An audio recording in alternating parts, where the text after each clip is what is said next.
Serve great food is to create memories for your customers. But it takes more than luck. It takes consistency, creativity, and the drive to see things through.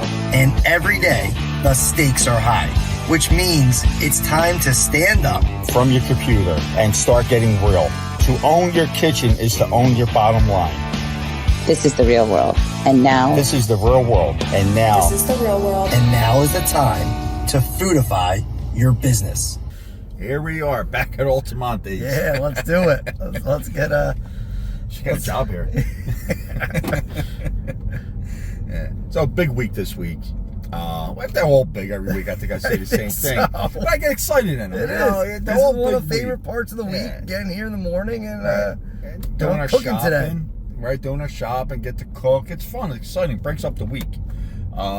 But this is a big week because this is served in a lot of restaurants, and I personally have a problem when it's a store bought for this, because it's not even close to the way it should taste. Yeah, or the way I can't imagine this one would go well. And none of the recent ones we did just never really does. No. We haven't found anything yet that really works. That's prepackaged. But you're like, wow, you frozen. might as well use that, right? No, it's just there's nothing out there like that. But for this one, we're gonna do the Bolognese. For everybody that's meat sauce. We're gonna put it over macaroni. But a restaurant supply store has one that they say that they can't keep in. So we definitely want to challenge this, because we're going to teach you how to make this easy. It's very simple and quick. The biggest thing with Bolognese, everybody thinks it takes all day to cook. Right. Because no one cooked it that way. But I figured out a way you could do this. You could have the whole thing completed within 40 minutes. That's pretty quick. Yeah. I mean, I would have guessed longer than that too. Yeah. I mean, so but then again with this too, you can put this in the steam well, on the hot table, right, and it's ready. Once it's ready, you portion it out. There's so many ways to just get it's not even portioned out. It's just like gravy or marinara on the steam table. This is the same thing, and it's one ladle. You get your 6-ounce ladle. It's one ladle per order. Simple. Don't get more make it easy. easier than that. No, well, I guess if you walk into the restaurant supply store and you pick one up and you bring it back to your restaurant, I guess that might be a little bit easier. a little easier, but not better or cheaper. Right, that's what we're gonna figure out, I guess. Yeah.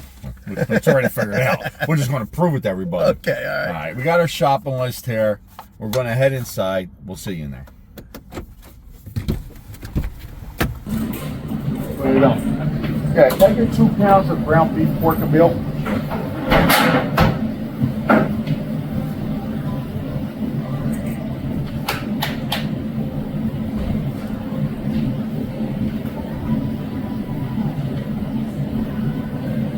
What else we need here? Anything over here? The pappardelle. That's going to be perfect. And it Bolognese goes good with that. It sticks to it nice fresh. Altamonte's does a good job with it. We're just waiting for our ground beef, pork, and veal. And then after that, a couple things I have to get at the other store that they don't have here. And then after that, we'll see you in the kitchen. Welcome back to F Your Business. Bolognese Day. There it is. We got our ingredients. We're in the kitchen. Yeah, buddy. Chris already did some prep work for us. Get ahead of the game, because I just want to make sure everybody can see actually how to execute it. Everybody knows how to chop an onion, a carrot, garlic. I know how to do that already. You don't need to watch me do it. Right. All right. So we've done a lasagna almost 2 months ago, I guess, something like that. A little bit back. Maybe a little back. Yeah, absolutely. And so with my lasagna, one of them I use my Bolognese for the meat filling. Right. Now, there's a lot of different ways to go with it, right? For Bolognese for your lasagna or your Bolognese for your macaroni. Sure. We're using beef, pork, and veal, right? You can use sausage, any type you want. Okay. You could use just beef, just pork, just veal, combination of whatever there. Turkey, chicken, heart healthy. I remember you saying that from when we did the lasagna. So with a brown rice pasta or maybe a lentil pasta, something like that. A little heart healthy menu. So a lot of options that you could do with this. Another thing a lot of people do, don't get pancetta or prosciutto, and they'll dice that up, and that's what they start with. But with this method that I use, you don't need it. Okay. It tastes like it's cooked all day, and it's going to cook for about 40 minutes. Got it. From start to finish. All right. So what we got, right? We got our beef, pork, and veal. Got our onion, our carrots, our garlic. We got our diced tomato. All right. All right. Nice diced tomato, 14.5-ounce cans. Chicken stock, fresh basil, fresh parsley, salt and pepper, oil. That's it. That's your That's it. Looks like we're ready to go. That's it. We're ready to go. Let me get this going over here. Get this nice and hot. Then we'll get the oil in there. About 2 tablespoons.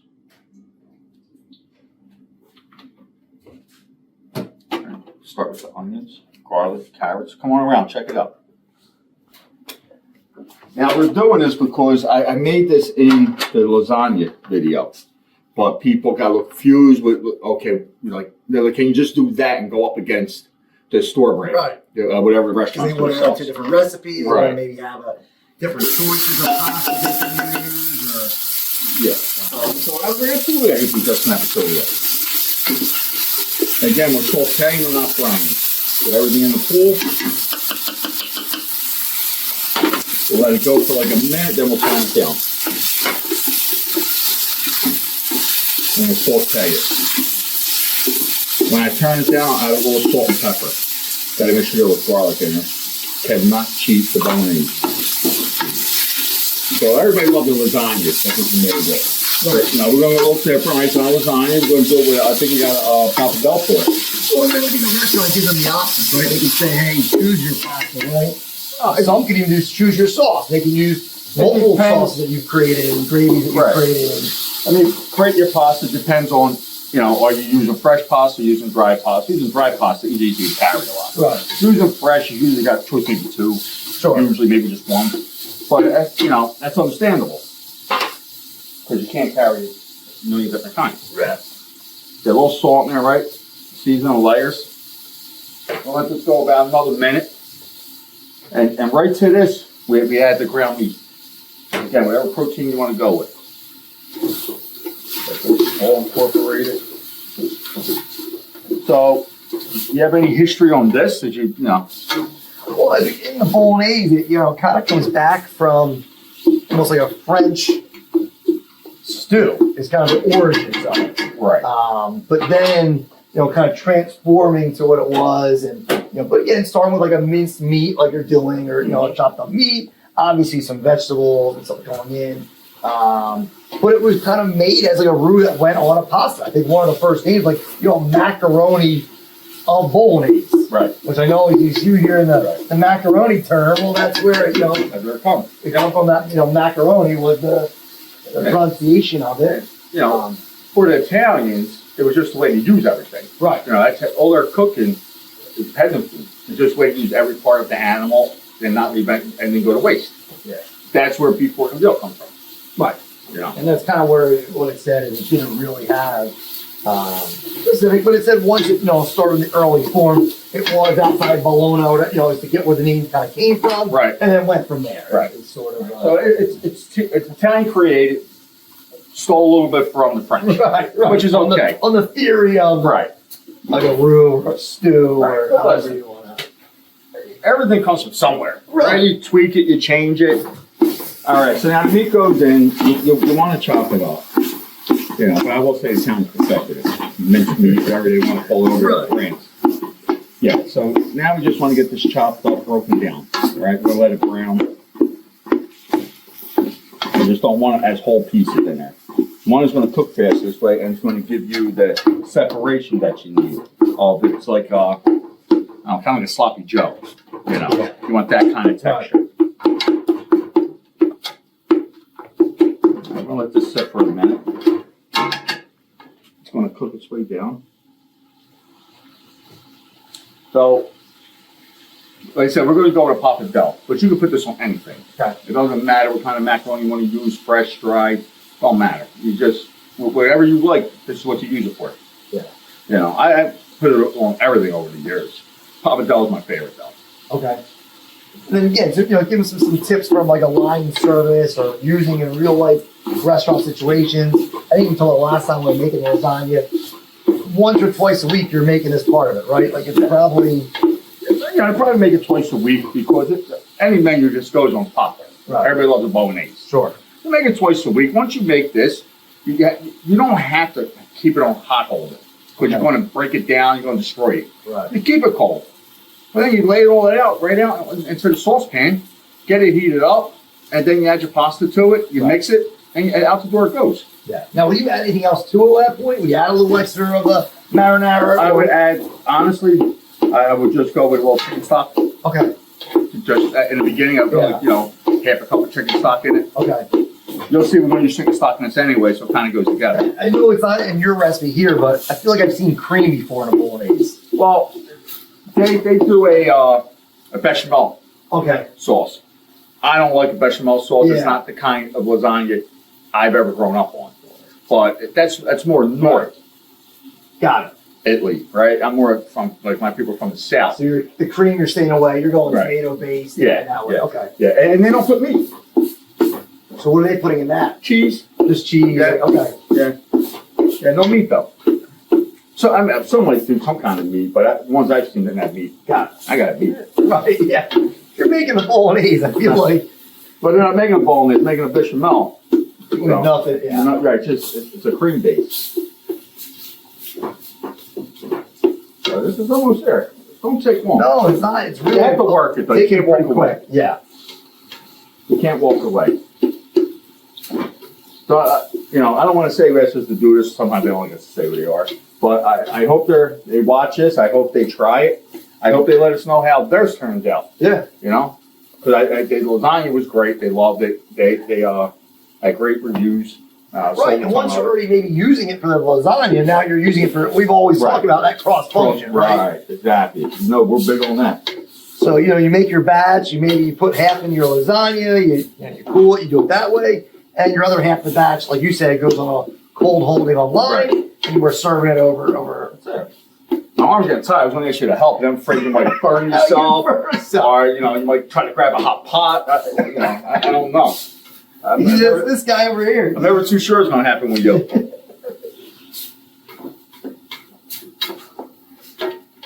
See, look, you're already getting tired.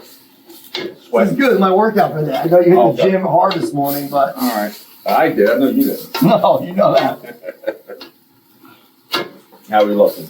I think we're getting pretty close. I mean, it's getting most of the liquids out. Yeah, a little bit good. at the end. There you go. We look good. Want to go with the tomato next? Yeah, we're there. Take a look at that. All right. That's what you should see. So Cooked all the way through. You did the lasagna. Don't worry. I'm You paid attention? paying attention. Did you try this at home? This? Yeah. No. Should have. Maybe this now. Lasagna was a little. Your family would be amazed. All right, so we salt and pepper the vegetables. Let's get the meat and the tomatoes now. Let's get that in. Then we'll add the chicken stock after this.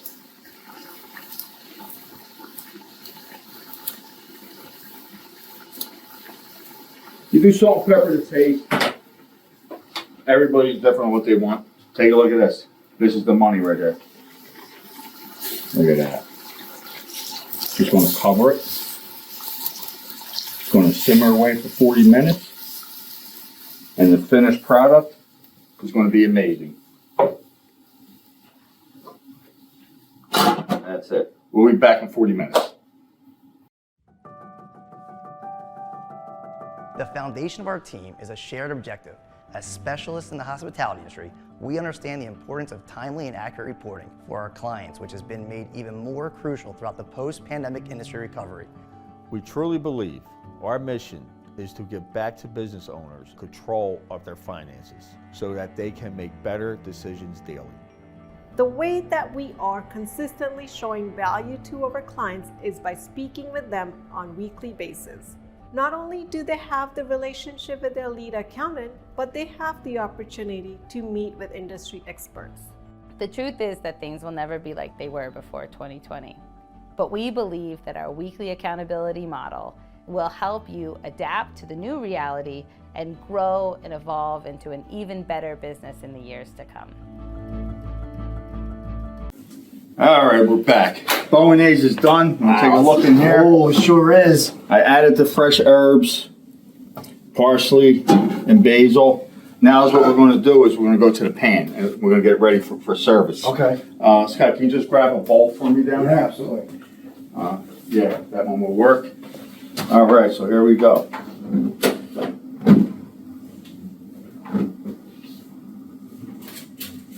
Let's start with just a little pasta water. Little pasta water in there. Now the Bolognese.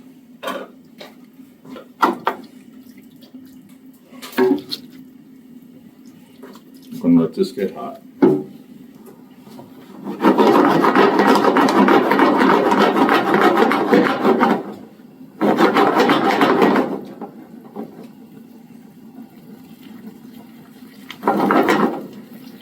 What I like to do at this point is I like to add a little bit of my Parmesan Reggiano right in there.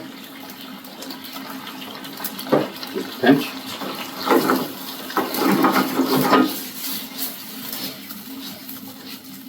So the pasta is evaporated now. Over here. Grab our pasta, get our pasta in.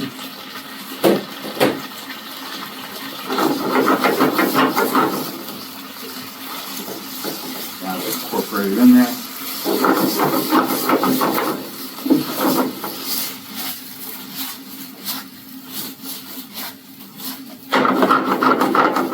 Cook a little while.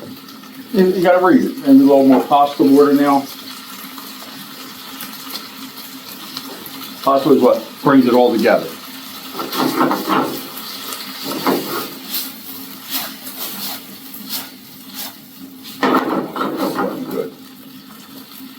Good. Now I want that pasta we put in. It's making a sauce, and now the macaroni is absorbing it. Okay. So it's about a 3-minute process. Going to put it on a plate and it's going to go out. Which is unbelievable. You think about getting line dishes out the door in 3 minutes. With a skill level of line cook that you really didn't need much. I mean, I think that's, we talked about before, but we know that there's a lot of gaps in talent out there. Especially today. Especially today, right? We know that. So for a line cook with very little experience to be able to make that dish and get it out to a customer in 3 minutes is awesome. Yeah. Got a little Parmesan Reggiano. How you like to go parsley here? You go basil, you go oregano, you go whatever you like. Going to finish it one more time. Again, always finish with extra virgin olive oil. Any kind of macaroni dish that is not cream based. There you go. That's it. Look at that. Simple. So this looks like dog food.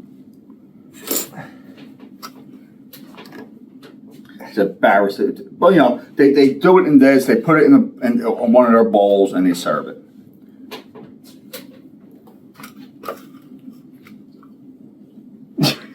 I'm good.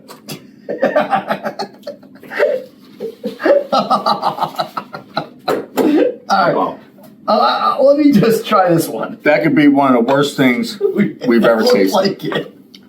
Wow. All right, let's see what we can do. All right.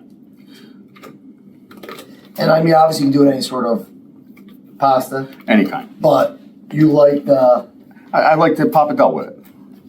Now, how about this pasta in general for that? Go rigatoni. Okay, sure. rigatoni's an all right choice. Yeah, this is a little hard to do. This. It's giving you a Yeah, challenge. just help yourself. It's giving you its own challenge today. The pasta feels like it's cooked perfect. Woo! They're hot. I just cooked it. That's a hot one. Let's go. Yeah, that's really good. You taste everything. You got the tomato. You definitely taste the protein. Mm-hmm. You definitely taste that little bit of cheese I added. The fresh herbs really give it a nice, it gives it that freshness pop. Yeah. I mean, the carrot sweetens it. So good, that carrot in it. Yeah, so great. I mean, you said before you could add some chili flakes. You want to spice it up a little bit, heat it up a little bit, but it's awesome. I mean, it's a great dish. Yeah. I love the ease of line execution. It's got everything in it that you need. Looks nice. It looks Yeah. vibrant. Yeah. I think you hit another home run. Listen, we know none of these are challenges. They're all walkthroughs. Right. I'm even tired of saying it's a challenge. But I want to challenge you to attempt some of these on your menu. Yeah. Do the specials. Don't even run the menu. Just do the specials. Make it a special menu. Try Friday, Saturday, Sunday. See how it goes. Try some of these dishes we're giving you. We're giving you great margins to work with. And we're giving you, fresh items that's going to keep customers coming back to your building. It's important who's walking in your building, right? If they're not walking in, you're not making sales. Anytime you can get a wow factor on the dish and still hit a home run when it comes to food costs. Yeah. Like, to me, that's a no-brainer because the challenge would be doing both. Right. And that's what these show, that you can do both. Do both. They can Absolutely. have great flavor, they can be super easy to execute, and they can hit the bottom line to where it needs to be. So, and that's what it's about, right? yeah. Driving to all the the bottom numbers, line. all the boxes. Right. Check all the boxes. So. But when you check all them boxes, your bottom line looks great. Right. Let's get to that bottom line. All right. Thanks for joining us. We'll see you next time.